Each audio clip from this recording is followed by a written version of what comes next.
Hello, good morning, good afternoon, good evening, depending on where you're watching this show from. I'm Denise Belisle. I'm a serenity expert, and this is It's All Good.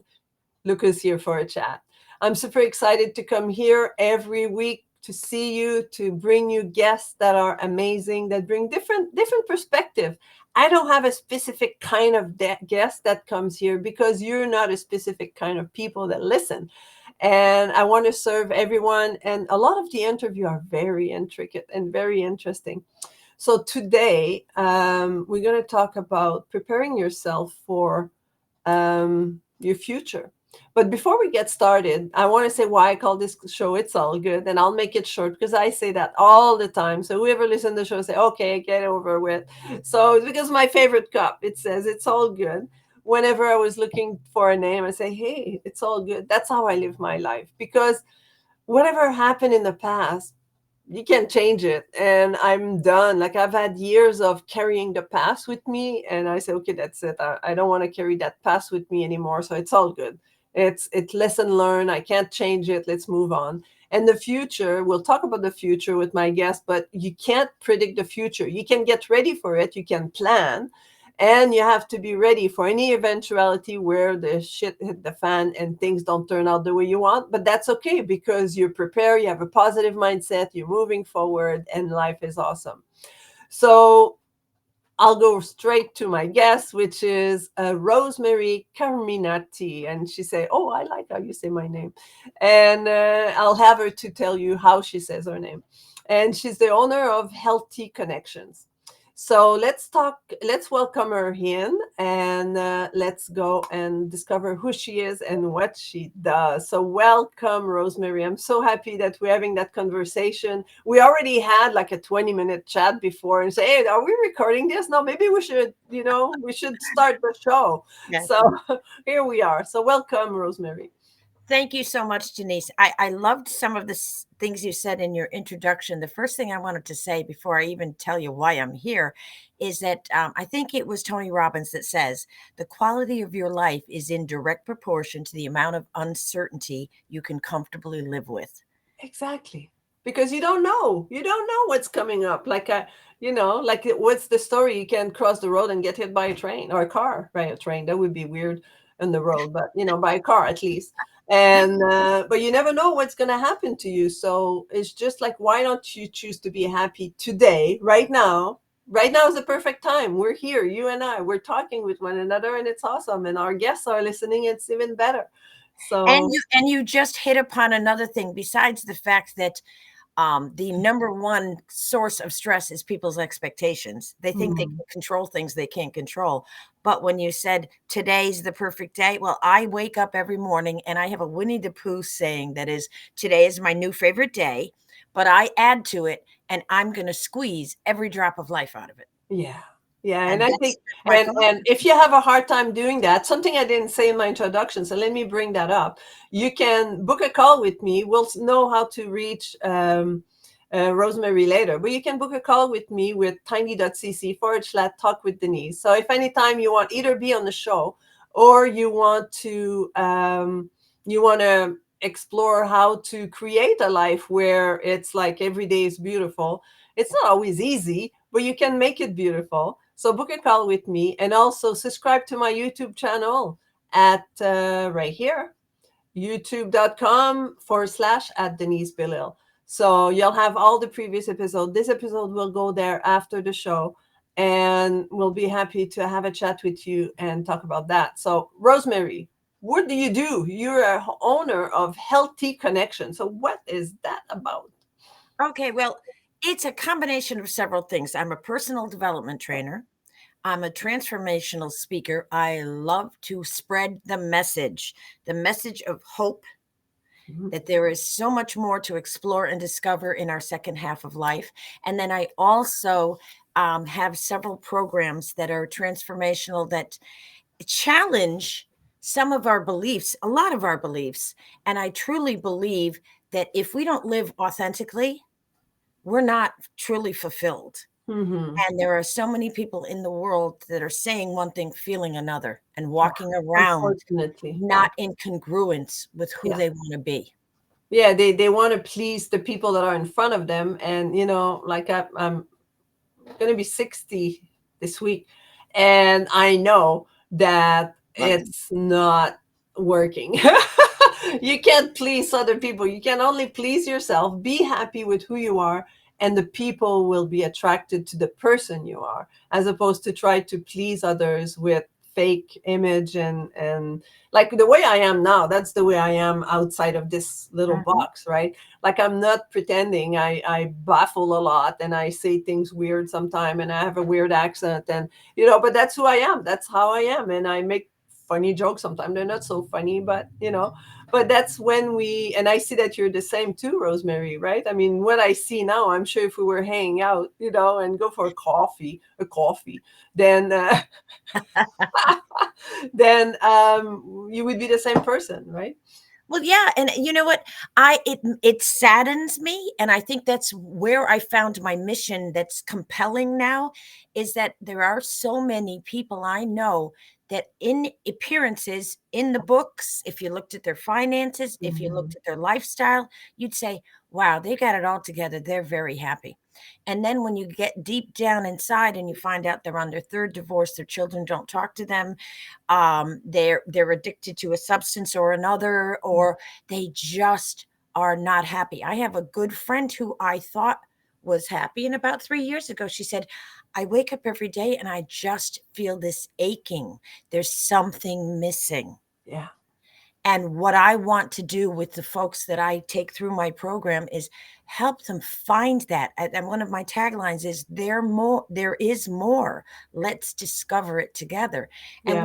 what has morphed in my programs is that, when you start a new business and you start to try to figure out who's my niche audience, who do I want to attract, who do I want to Mhm. work with, Mhm. they find you. And Yes. in the last couple of years, my programs, they're applicable to every generation. There is not a person from a teenager till the last breath that couldn't benefit from some of the things that I teach. Yeah. But what has happened is that I've become, I like to say, like the Pied Piper of people in their 50s Yeah. that are thinking about either retiring or they had a major career shift due to COVID, things like that. Mhm. Mhm. But especially planning for retirement. And they have believed, and there's this illusion that we retire, this is when we're going to be happy. We work, we work, we Yeah. work all our lives, and we're working that consciousness of by me, that if I do it, if I achieve it, it's all going to come to fruition in the end. So they reach retirement, 6 to 9 months into it, they look around and they say, is this it? Yeah. Why am I getting out of bed every day? Where is my significance? And that, I mean, to me, when I started talking to people and realized that's my niche, there is a epidemic of people not only that are lonely in the world, but there are people that have worked their whole life, and then when they get to retirement, the aging process accelerates. Yeah, yeah, because they have no more purpose, right? They have no more goal. And that's why we connect so well together, because often when I promote my service, I work with, the same age group. And like for me, I focus on people that are empty nesters or becoming empty nesters. And empty nesters could be with the kids, but also when you lose a spouse, or when you lose a dear pet that you've had Mhm. for 15, 20 years, right? Like anything feels so empty. You feel like you're all by yourself, and you're missing whatever used to be there and not. And I say how to rock the second half of your life. And Mhm. that's why we're so connected, right? Like Yes. we have the same mentality towards the people we're serving, that there's more to life than what you think there is, right? Like And you better, can't. it gets better. Yeah. Even when, as you said while we were off camera, when the proverbial shit hits the fan, even on those days. I mean, I work with a gentleman who's an expert in blue zones, and the blue zones in the world are the areas that geographically, not only does the government and the culture revere and respect the elderly, Okay. but there are no mandatory retirement ages. It's actually, we look at the older folks for their wisdom, their Yeah. experience. Now, in the United States, we have the exact opposite. We look at it as you've served your purpose, now go away. You're discarded. Yeah. You just go. And what And we I see learned, that a lot also with, unfortunately, for what I hear, what I read in the news, like the veteran, right? oh gosh, that's a That's even whole other, worse, oh yeah. right? Yeah, and Like, that yeah, those are all, thank you for your service, but yeah, next, that's what have it. you done Yeah, for me lately? yeah, Yeah. yeah. Well, what I discovered, Expendable, right? yeah, I mean, especially the elderly and the Yeah. veterans. But what I discovered in working with this gentleman that's an expert in blue zones is that, and I say this research quite often when I just have to come out and do a quick speech, and I'll say, did you know that the two most dangerous years in your life are the year you're born because of infant mortality rates? So we have all surpassed that, Yeah, yay. yeah, yeah. And the second one is the year you retire. Mhm. And by living life with purpose, you can add 7 years or more to your longevity. Mhm. And Yeah. what a difference. And I live it and experience it because I am of that age. I'm 62. I've witnessed friends and family members that have been thriving, vibrant people and then retired without purpose. Yeah. And it just, like I said, it saddens me to see the downhill. It's almost a resolution that they get. I have a couple of friends that have said, well, I can't do that anymore, or I can't do that anymore. Like, Mhm, wait a minute, you're mhm. physically capable of doing it, or maybe you can't run because of your knees or whatever. So you find a different activity. Yeah, exactly. And the epidemic that happens in retirement is that there are a lot of people in our culture, and I probably globally, but especially I can only speak of the folks in the United States and of a certain generation, mine and older, that made their identity. It was their what they did for a living, how Yeah, much money they made, yeah. those kind of things, and they Like don't. the stigma of the house with the white picket fence, right? And the Yes. kids and Yeah, but I think of a lot of the men my husband's age and their fathers, their identity was, if you talk to them and they said, "Hi, I'm Joe, whatever, I do such and yeah, such." yeah, of course. And I've often said it to my husband, there are so many other facets. You're the best husband, the best father, the best grandfather, an amazing friend. How about philanthropist, the things you do for charity, all those wonderful things that You're make more than you your who you job. are. Yeah, And yet there is this idea that we are what we're worth yeah, financially or yeah, what yeah. we do for a living. And Mhm. what happens when that is gone? I mean, I start out with, and I think this is something that anyone can look at, whether you're retiring, whether you're just thinking of making a change, anything, moving to a new area. The I'm not sure if it's Tony Robbins, and I'm probably going to say things quite often while we're talking where I'm not sure where I got it from because I've been doing Yeah, I this know. a long time. We fill ourselves And, with so much and knowledge. and Yeah. who knows? Tony Robbins might have gotten it from Abraham Hicks, who got it from Gandhi, who got it Yeah, from whatever. exactly. So Exactly. we all end up saying almost the same things. But the one thing that I firmly believe in when we're making those decisions or deciding what we want to do or be for the rest of our lives, we need to look at our psychological Well-being. needs, our Yeah. psychological needs. And when people think of what are your needs in order to live, they think of water, air, food, shelter, but your basic psychological needs, there's 6 of them. And if you can look at those psychological needs for yourself and decide what drives me, what makes me Mhm. do the things I do, and it might surprise some people. Like Yeah. for me it was black and white. I mean, the first psychological need is the need for certainty. I do not need that. I grew up in a lot of various things of chaos. I had a sister that was always sick. I mean, I was kidnapped when I was younger. I've had a whole bunch of other stuff that makes up a really juicy story that I'm going to write someday. But the need for certainty for some people is so intense. Yeah. Yeah. And so they're stressed out They their whole need to life. know. They need to know that they'll be okay. They need to know what's coming ahead. They need And to who know. knows? And until you start discovering that that's an important thing to you, if Yeah. you're not aware of that, then you wonder why you're stressed all the time. Well, Yeah. that's one of the reasons. Now, Yeah. the second need is the need for uncertainty. Now, some people don't need that at all. Those are the people that I say love to live, to work in a cubicle. They live Mm-hmm. in the town they were born in and they pass away in the town they were born in. And that's lovely if that's what they want. Yeah, of That's course. not me. I could never do that. I couldn't punch a time clock. I need adventure. I need new Yeah. people. I love experiencing different things. Another basic psychological need is significance. Now, everyone wants to feel significant. I mean, you want to know that you've made a difference in the Yeah. world when you're gone.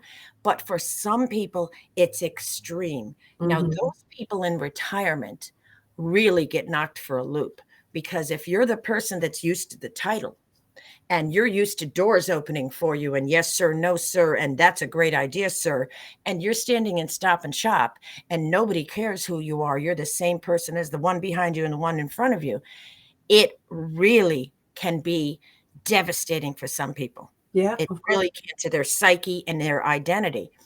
Now, this next psychological need is my favorite because although there are a few people in the world that say they don't need it, I don't believe it. It is the need for love. I Mm. don't think there's a person alive, even That if don't need they're love. Ebenezer Scrooge, they might say they don't need it, but deep down inside, Of that's what course. Of motivates course. them. Of course. We want to feel love, and the first person you should be loving is yourself. Yeah. And there are people out there that don't love themselves. So I work on that. And that feeling of love, too, a lot of times people get that from their environment. And we'll be talking about that right before we're done. Is I have a freebie giveaway that helps you with figuring out who you need to have in your environment, because that's essential in feeling your relationships are so important, and your relationship with yourself and the relationship of others are really what helps you have the best life you can possibly have. Mm-hmm. Now, the last two psychological needs, again, these were easy for me. I went through these. I went check, check, no, no, no. Very easy. But the last two, I always say kind of go together. Growth. Mm-hmm. We all need to be growing Mm-hmm. And we're physically. not talking about the waist. We're talking about No, the mind. mind. We needed the growth in the beginning Yeah. physically, but mind, if we're not Yeah. growing emotionally, spiritually, Mm-hmm. psychologically, we're stagnating, we're Yeah. atrophying, and then we're getting closer to death. I mean, so growth, and Well, that's the old adage, right? Use it or lose it. yeah, and if you've come from a job that you've worked in 40 years, now there's not too many jobs that are so mundane that you don't have any growth. There's Mm-hmm. always day to day some new experience that helps you grow Yeah. Yeah. personally, psychologically, intellectually, whatever. But all of a sudden, you retire and you've got Netflix and you've got nothing else to stimulate you and grow, you know. So growth is essential for me. It has always been. I will be reading, looking, finding, figuring out. I live in a state of question. I'm always looking to see what makes that work or what, Mm-hmm.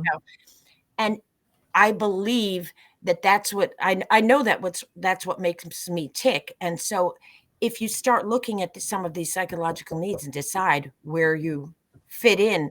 Oh, I didn't get to the sixth one. The sixth one is contribution. Mm-hmm. I have a philosophy, and I think if you look at most research, or if you look at most very successful billionaires, the ones that are truly happy are the ones that also contribute. Mm-hmm. Mm-hmm. Because Yeah. you can have all the money in the world and you keep it all to yourself. Are you truly happy inside? Yeah. Probably not. Yeah. So those are the six psychological needs. And I don't think there's a person alive that wouldn't benefit from taking a look at what drives me. What are Mm-hmm. the things before I make a decision? What is it that helps me decide yes or no? And what are the areas, let's say I thought growth was important to me, but I'm not doing anything about it. Yeah, You know? exactly. Because once you do this evaluation, then what I do, it's that in some ways it's similar. Is I get people to find what are their values, what's your value, what's important to you in your life, Yes. and what's your mission. Like, what do you want Mhm. to accomplish? What's your vision? But not like a business vision, but we all have our own vision of what the world should look like, and what's our contribution into the world, and what's our mission, what can we do in our life and in the life of others, and our values. And when you're not aligned, whenever your action, and that's what you were getting at, when your action are not aligned with your value and your mission and vision, then that's when happiness is not happening, right? Oh, Like, oh, because you can you're be you're like miserable. hitting yourself, right? It's like hitting a brick wall. It's like you're trying to do things, but it goes totally against your own principle, but you do it for whatever other reason, but that doesn't bring you happiness. And once you start having action that are aligned with your purpose, your value, your goal in life, what you want to accomplish, having contribution and everything, then it helps you, right, to bring back that energy of growth, of wanting to learn, wanting to contribute, and like opening your visor and looking at other people than just you and the little world that's here. And so that makes a huge difference in someone's life, for sure. Well, it's funny you say that.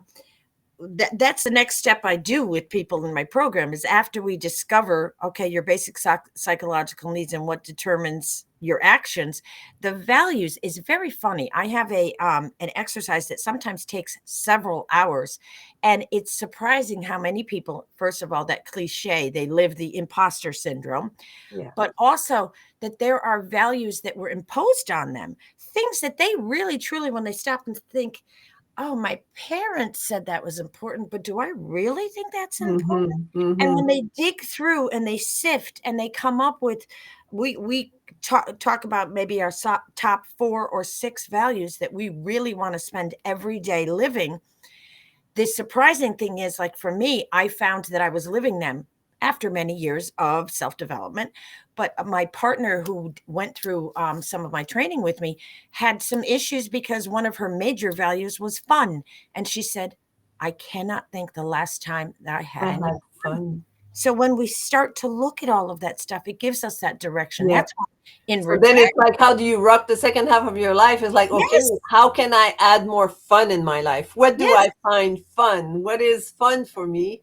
And yeah. how can I add slowly? You don't want to rock the boat so hard that all of a sudden you try to find all things that are fun, but you integrate them slowly and you learn new things. And maybe going playing bowling is fun, and then you say, okay, maybe we go bowl once a month, or Well, I told her just the awareness of it alone yeah, will take the everyday routine activities, and I say, now while you're raise it doing up them, a little bit. find something fun. Yeah, If there's something that is totally silly about what you do every day, now you're aware that you're looking for fun every day. Your yeah, reticular activation is yeah, going and you're saying, okay, this is important to me. I'm because fun is one of my values. Enjoying life is one of my values, if you couldn't tell. So I'm the type of person that if you hang out with me, we're going to have fun no matter what, because there's just so much around you to look at and see. And all of a sudden there's a path that takes you someplace that you just like, yeah, why not? Let's go try it. It's not going to yeah, hurt yeah, anybody. Let's go see. It might be fun. yeah, yeah. Makes a big difference. And And so, imagine in retirement, though, if you have not assessed all of that and really looked at it, what happens? And I'm working with a lot of people that work with my ideal client. I have collaborations with financial planners, mhm, with Medicaid specialists, yeah, with yeah, downsizing real estate agents, yeah, people like that. And we're doing summits and workshops to explain to people logically. Now you have prepared for everything that's going to happen. You don't really know, but at least you know you have money. You know you have your insurance. Now let's start to think about what are the things that make you tick, yeah. and Who's let's that person that's gonna yes, live in that life, right? yes, Like, you're gonna have a lot of time to spend with yourself. yeah, yeah, And if you needed all of that stuff to be filled by your job and your coworkers, what's gonna happen when they're no longer in your life yeah, every day? yeah. It makes a And big it's difference sad. because I'm sure you've heard, I've known of people, they work all their life and then they retired, and within years they die because they lost their purpose, they lost their drive, they lost their excitement, and they go They're into a lonely, they're sad, they're angry. I got yeah, see, I did a lot of interviews when I was deciding on my niche, and I said, "This feels like a good fit." I did a lot of interviews to get the down and dirty, real pain of what people are experiencing in retirement. And loneliness is huge, sadness is huge, and anger, because I've worked so hard. yeah. This was the Shangri-La. This was the pot at the, the end of the rainbow, Mhm. the pot of gold. Because that's what we've been told. It's kind of like that Cinderella complex of Yeah, find the man of your dreams and then yeah. you'll live happily ever after. Well, work very hard, put everything aside, Then you'll sacrifice have a happy your life. retirement. Yes, and then you'll have money and everything will work out. Well, you The might pot love of to gold's golf. not there. Yeah, but plus, they think, okay, I'm going to golf, I'm going to travel. Well, there's downtime in between, Hmm. and you got to be happy with yourself. Yeah, And you got to also, the other thing that I find from a lot of people is they look back and they're saying to themselves, what difference have I made in the world? Well, hmm, at 60 years old, if you're starting to think about that, live your legacy now. yeah, What are you doing now to change the world? yeah, And it's never too late to start making a difference in, and it might not be monumental, it might be your neighbor, it might be your spouse, but whatever it is, if each one of us takes the time to share compassion, love, and yeah, raising the significance of other people, that's the legacy I want to live. I've said since I was young, I think it was even in my high school yearbook, that my idea, the purpose of my life, I probably didn't say purpose, who knows at 17 years old what I said, but the idea was leave a person leaving feeling better about themselves. yeah, When I'm done having a conversation or any encounter I have with someone, that's it's just who I am now, yeah, that it's important to me that everyone knows they matter and they make a difference. And yeah. if they're struggling, that you've given them either, well, I have to, it's funny. One of the exercises I do that I absolutely love, I'll paraphrase it, is I work on identity. And that's a whole nother thing with value. The identities and the labels that we carry, the label of you can't, oh, you never were good at that. And all that Hmm, hmm, nonsense that we hmm. have been carrying like a big, heavy weight. I call it the albatross that Yeah, you just need to throw off your shoulders, or the ankle weights that keep you from flying. yeah, Those things that when you were a child, before your brain was fully formed, before you're the age of 7, and you take those things in and you don't have rational judgment where you can kind of look at the situation and say, well, he didn't mean it that way because he was stressed from work. Or, when your parents say, what are you, you're no good, or all those things that hmm, hmm. kids have had to hear when they were younger. I I work call on, that like the post-it, right? The oh post-it yeah, that were put on yeah, you we're over the just years, right? all over. And then And you're in the mirror and you keep reading them. Oh, I'm not good enough. I'm yeah, stupid. I I'm not can't good at do math. that. I Yeah, can't I was spell. I never good. can't. Yeah. Yes. And to look at your identity and decide, other than, again, what you did for a living, how much money you made, all those things. My identity statement, part of it is that I am a vibrant and energetic mentor and distributor of hope, Hmm. who encourages and celebrates uniqueness and growth. And to me, that I remember that all the time when I'm speaking with someone, that I want people to feel that hope, Yeah, that no matter what the situation is, my gosh, we have a gift, and it's called our body's life energy, the things that we get to experience every day.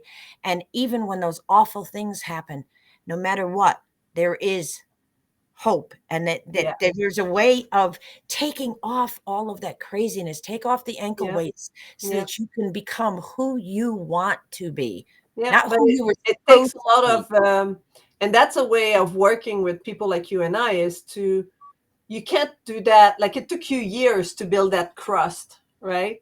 Yeah. And so getting started is like awareness, like you're saying, like the test you do at the beginning and the understanding where you're standing now and become aware of what's going on in your mind and your body and your environment.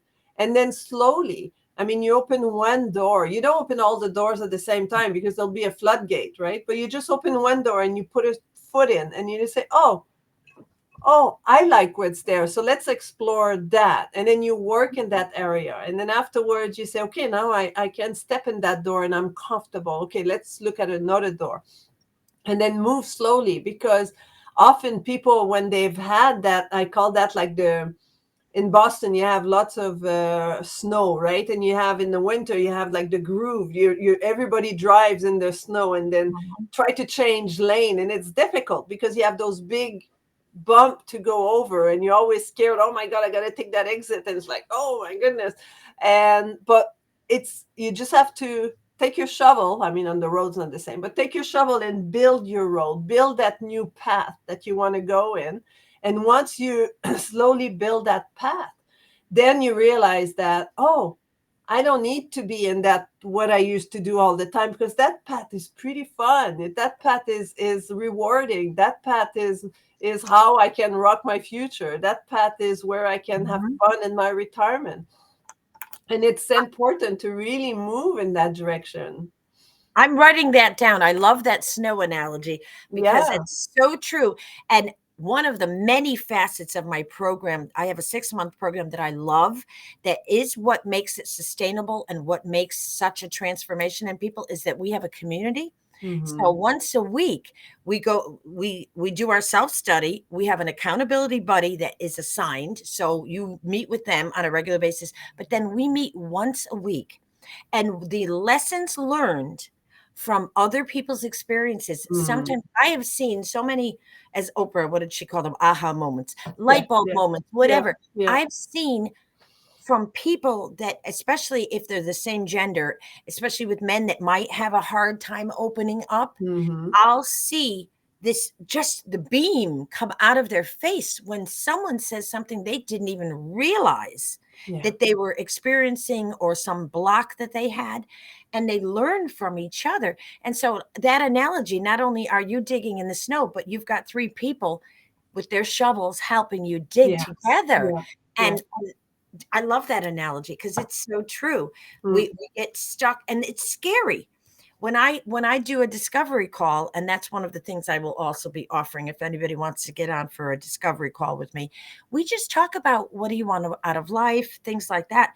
But to me, what's so important is that we look at it and we say, you know what? It's, first of all, never too late. And I say to people that have had traumatic childhoods, it's Yeah. never too late to have a happy childhood. Yeah. Yeah. And we never run out of now. Hmm. Hmm. So, what are we waiting for? All of this stuff is scary. This is not easy to look at. Some of these things that you have to look at, but in order to get rid of, like Yeah. you said, let it go, take it off, get rid of it, and Yeah. start living. I, I've had a philosophy. My sister passed last year, but her last 5 years of her life were pretty tragic with chronic pain and everything else. And when she got her final diagnosis of 6 months to live, I had a moment where I just got off the phone with her and I said, "That's it. I'm done with. I'm going to say yes to opportunities Hmm. and Hmm. not worry about the details. I'm just going to Yeah. say yes. I'm going to say no to other people's opinions. I'm not going to worry about that. It's different if it might harm someone. You always consider that, but I'm not going to Yeah. Yeah. dictate what I do or say by, what might somebody think? But the biggest one that I love to say is, I'm going to say yes to participating in life Yeah. rather than observing it. Yeah. Yeah. How And many wishing Yes, something they different, stand right? on the sidelines, or they Yeah. sleepwalk every Yeah. day, and you have a conversation, they say, "Well, yeah, I wish I did this, I wish I did that," or, I'll be happy when I lose, I'll be happy Hmm. when I Hmm. gain, I'll be happy when I get divorced, Yeah. I'll be Yeah. Like no, I'll start dating once I lost 30 pounds, right? It's like yes, somebody is ready to love you right now the way you exactly. are. And that is just flesh and bones, and, Yeah. as long as Yeah. you have your health, Yeah. obviously, but Yeah. the idea that so many people are observing and Hmm. not participating Yeah. and looking and just saying, "Oh, that looks really nice in there." When I feel like I can do it and I'm good enough, I'll Yeah. participate. Oh, Hmm. no, no. Jump in there. Wonderful. So, well, that's the great way to say that. And we could talk forever. You Yeah. know, we've been here almost for 35 minutes now. So, and it sounds like that was a great tip, the last tip to talk about. So people might say, "Oh, how can I talk to Rosemary?" So let's see. You can reach her on LinkedIn. So LinkedIn is like, you go LinkedIn and you search Rosemary dash C. I mean, that's super simple. Lucky you to be able to have that, Rosemary dash C. And then you can reach out to her, make a connection, send her a message and say, hey, I saw you on Denise's show and I'd love that free consultation. And also you're offering a gift, which is contact her on LinkedIn and say, I want my peer group assessment and a complimentary call with her, because she'll want to talk to you before she gives you my peer group assessment anyway.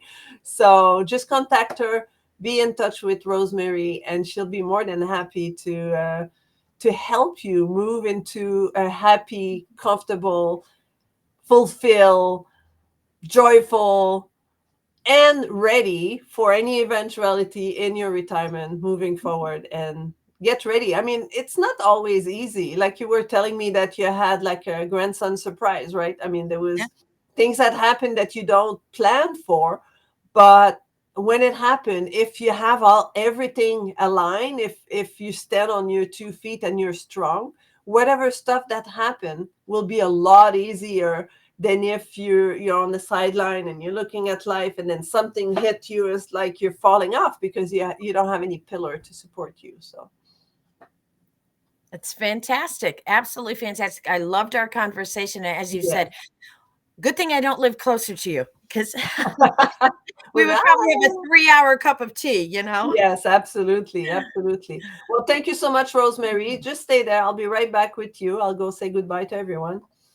So I hope you guys and gals, had a great time listening to this. And if you are getting close to your retirement, and if you have, like different changes in your life, things that are happening that you think will be happening and you don't know where to go, contact either Rosemary and I or both of us, and we can work and support you to move forward. And I have a gift for you also. And my gift is a starting over checklist. And that allows you to do a little bit of what we've talked about today, to review your life, see the things that have changed, things like, for example, let's say the kids have left for college or they left the house and then you find that big house empty, and the different steps you can take in order to move forward and have a joyful life and discover who you are as an individual. Because a lot of time when these changes happen, we lose our identity, we lose our purpose. So we don't want, Rosemary and I, we don't want that to happen to you. So reach out.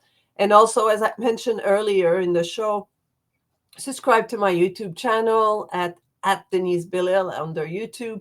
And then you can have all the video of my previous interview. And finally, if you want to book a call with me, tiny.cc/talk with Denise. So it was a pleasure to have you on the show today, Rosemary. It was a pleasure to have you listeners listening all the way to the end. Congratulations. 2 thumbs up for you. Congratulations. And I look forward to my next interview next Monday at noon Pacific. Goodbye.